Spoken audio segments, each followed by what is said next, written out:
Hi, it's Shahara and welcome back to my channel.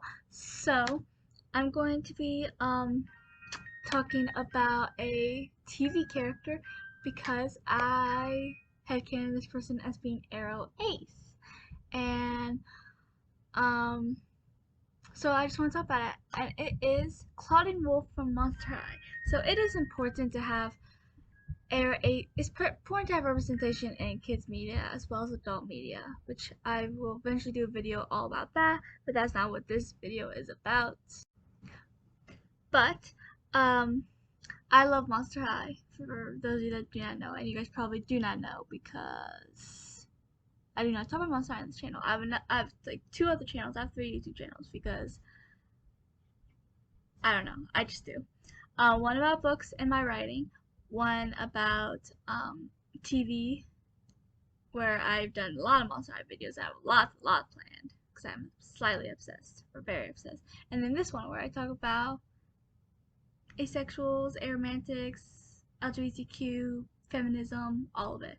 So yeah, um, but Clawdeen isn't one of my favorite characters, but I do love her. She's a great character. I love her independence, her fierce personality, and they and she I feel like she's the only main character that you see a lot that never has a love interest. Not really, at least. I mean, there was that one thing at the end of Ghoul's Rule where she thought, where she, in Ghoul's Rule, her storyline alongside Draculaura is Draculaura trying to get Clawdeen to date, and um, she wants to go on a double date because she's dating her Clawdeen's brother, and she wants them to go on a double date with Draculaura's cousin, and at the end, Clawdeen ends up seeing that Draculaura's cousin and thinking he's cute and ends up asking him to dance. And it was just like a 5 minute little thing, not even 5 minutes. But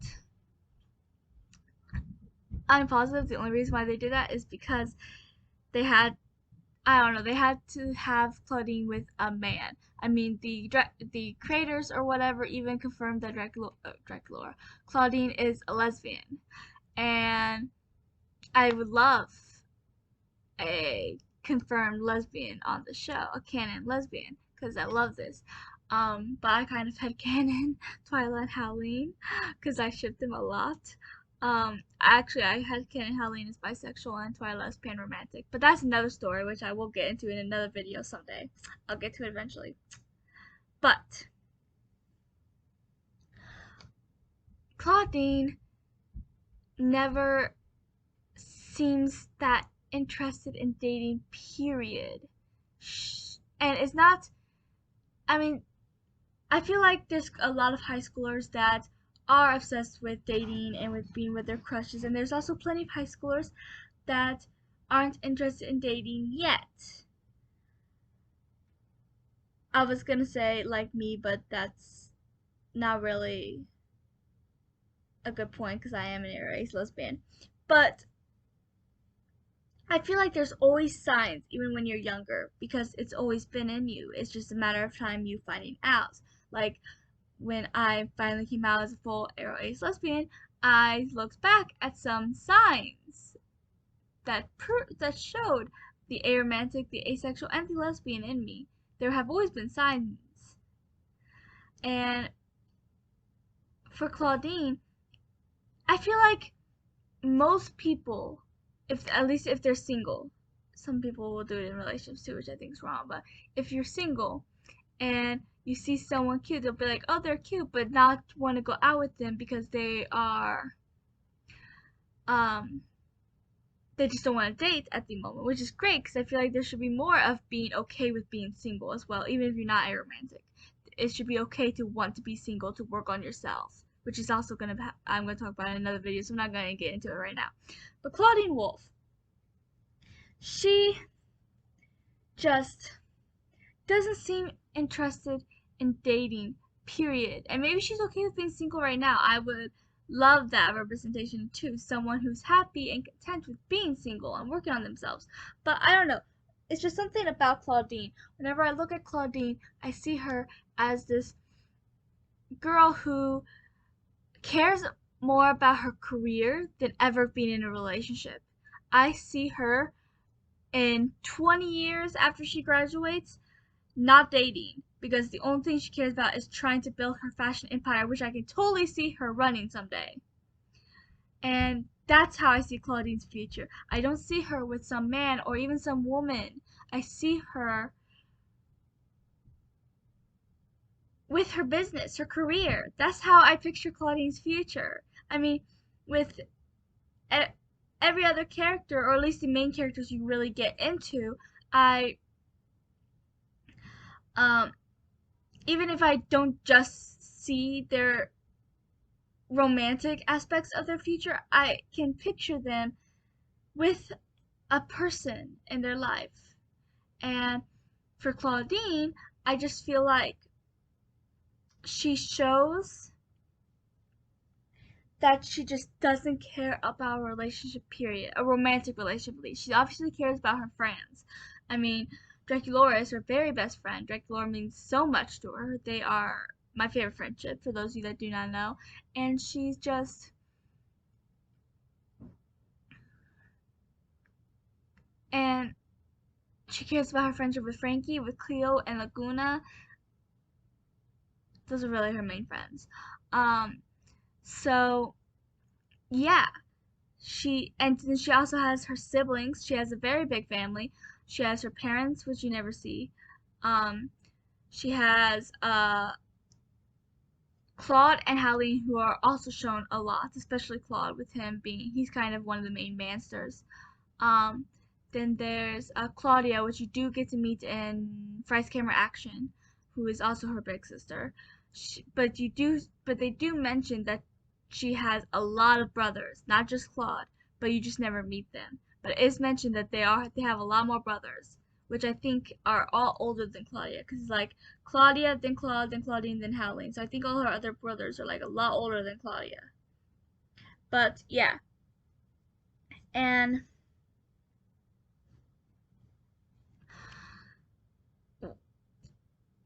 Claudine just she seems so, and it's not just her independence. I mean, she's very independent, but there are a lot of empowered females who do want a romantic relationship who are still independent.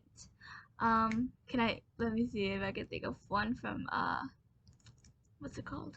Monster High. I'd say Caddy's pretty independent, and she ends up in a relationship with Pharaoh and Boo York. Um, Laguna's pretty independent, and she's with Gil throughout the franchise. Let's see, Cleo is independent, and she's with Deuce throughout the franchise. Um, I'd say Operetta's pretty independent too, and she is with Johnny in Haunted. So yeah, there's plenty of empowered female independent people, but they still want a romantic relationship. Claudine, and I don't think it's because Claudine's in high school. I know some people say that not. I know there's a good amount of girls in high school that don't care about romantic relationship yet. They want to worry about school and graduating and their future first before. But I don't feel like that is Claudine. She screams AroAce. She has no desire for any type of romantic relationship or sexual, obviously. I mean, it's a kid show, so it's not gonna show that anyways. But honestly, her big thing throughout the franchise is her fashion. Like she's the fashion icon. I mean, they have an entire movie about her fashion. Scare City of Frights.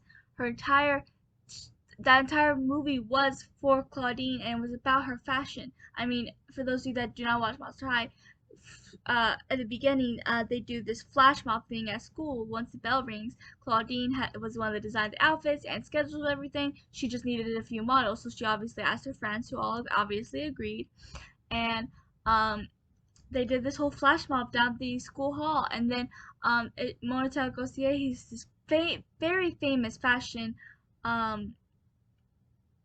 icon, was looking for a new apprentice, and she decided that she liked Skeleta, Jennifer, and then she saw Clawdeen's flash mob and liked her too. So she chose the three of them to try out to find out which one would be her apprentice. Which one had the most style or whatever. Well, she turned out to be the villain, and she was just looking for someone to steal their ideas because she ran dry. But that's another story for another day. But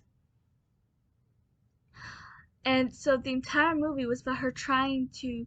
I mean, she even started doing designs how Monotella wanted her to do them, and not how. And she wasn't drawing what she wanted to draw, or design, whatever. Um, because she looked up to her so much. By the end of the movie, she realized that Monotella was wrong, and that her design, should be about who she is. Every person is unique, and um, so they end up having another fashion show at the end of the movie and she kind of overthrows Monotella Gautier in the fashion empire world. And I mean, because this stupid gnat is bothering me. Her entire a huge part of who she is her fashion, her designing it, her wearing it, her loving it, her buying it. Fashion is her thing. I mean, yeah, all the ghouls love fashion. They all love shopping, but none more than Clawdeen. I mean, she's the one that designs the fashion, and because of it, um, that's what she wants in her life, to be in the fashion world, to own her own fashion empire. And I can totally see her being very successful one day. And I can't see her with a romantic partner of any sorts. I can just see her being happy and content by herself with her friends by her side, and running her fashion empire. And I would love her to be an AroAce, because I would love for a canon AroAce thing in kids media in one of my favorite franchises of all time, because it's important for kids to see that too. I just think, and kids, like I said, I have a whole video I'm gonna do eventually for this, so I'm not gonna get too into it. But I do think having AroAce representation, or lesbian, gay representation, whatever representation in kids media is very important, because that way kids will be more. Sorry, my brother keeps interrupting me. Um, what was I saying? Kids media is very important, and the fact that Clawdeen could be AroAce, I think, is very important as well. It could be very important so kids can be more okay to come out and realize that they're not alone, and that they won't think it's a problem or that it's bad or whatever. And I think it'll be very good for a lot of people if Clawdeen was AroAce, and she's definitely an icon. Not just a fashion icon, but she's an icon, period. Independent, fierce, needs no man or woman or romance at all. Like, the most important thing to her is her friendships and her fashion. And I just think that Clawdeen should be an AroAce icon, and to me, she will always be an AroAce icon. So I just wanted to chat to you guys about that, about why I think Clawdeen is an AroAce icon, because she is. Thank you for watching. Please like and subscribe and comment if you think Clawdeen's an AroAce icon, or if you think she's a lesbian icon, or however you headcanon her. And I will talk to you guys later.